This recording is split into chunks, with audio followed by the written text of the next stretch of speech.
ಇವತ್ತೇನು ಮಾಡ್ತಾರೆ ಕ್ಯಾಬಿನೆಟ್ ಹೋದ್ಮೇಲೆ ಗೊತ್ತಾಗ್ತದೆ ನೋಡ್ರಿ. ನಮ್ದೇನಿಲ್ಲ, ಇಡೀ ಜನ, ಪಕ್ಷ, ಸಚಿವರು ಮತ್ತು ಅದೆಲ್ಲ ನಮ್ಮ ನಾಯಕರುಗಳು ಮುಖ್ಯಮಂತ್ರಿಗಳೊಟ್ಟಿಗೆ ಇದ್ದೀವಿ. ಇದೊಂದು ರಾಜಕೀಯದ ಕುತಂತ್ರ ಕೆಲಸವನ್ನು ಮಾಡ್ತಾ ಇದ್ದಾರೆ. ಇದರಲ್ಲಿ ಯಾವುದೇ ಹುರುಳಿಲ್ಲ. ಈಗಾಗಲೇ ನಾವೆಲ್ಲ ಜನರಿಗೆ ಮತ್ತು ಪತ್ರಿಕಾ ಇವರಿಗೂ ಸಮೇತ ಎಲ್ಲ ಹೇಳಿದ್ದೀವಿ. ಇದರಲ್ಲಿ ಏನಿದೆ ಅಂತ ಇಟ್ಟುಬಿಟ್ಟು ಇನ್ನೂ ನಮ್ಗೆ ಗೊತ್ತಾಗ್ತಲ್ಲ. ನಿಮಗೇನಾದ್ರು ಇದ್ದುಬಿಟ್ಟು ಹೇಳಿ ನಾನು ಆನ್ಸರ್ ಮಾಡ್ತೀನಿ. ಸರ್, ರಾಜ್ಯಪಾಲರು ಏನೂ ಇಲ್ಲ ಅಂತ ಗೊತ್ತಿದ್ದೇನೆ ಆದೇಶ ಕೊಟ್ಟರು ಸರ್ ಅವರು. ರಾಜ್ಯಪಾಲರು ಯಾವ ಕಾರಣದ ಆದೇಶ ಕೊಟ್ಟರು ನಿಮಗೇ ಗೊತ್ತಿದೆ. ರಾಜ್ಯಪಾಲರು BJP ಅವರು ಮತ್ತು JDS ಅವರು ಆ ಮೈಸೂರು ಮೆರವಣಿಗೆ ಹೋದಾಗ ಏನು ಹೇಳೋದು ಅಂದ್ಬಿಟ್ಟು ನಿಮಗೆ ಗೊತ್ತಿದೆ.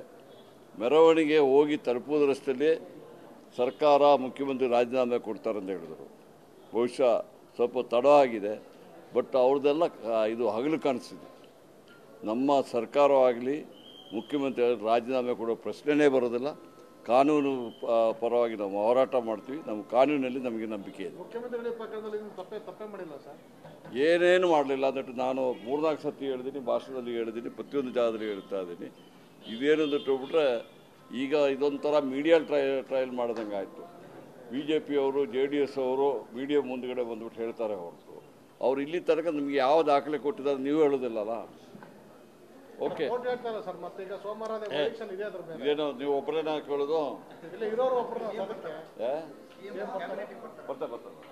Okay, thank you.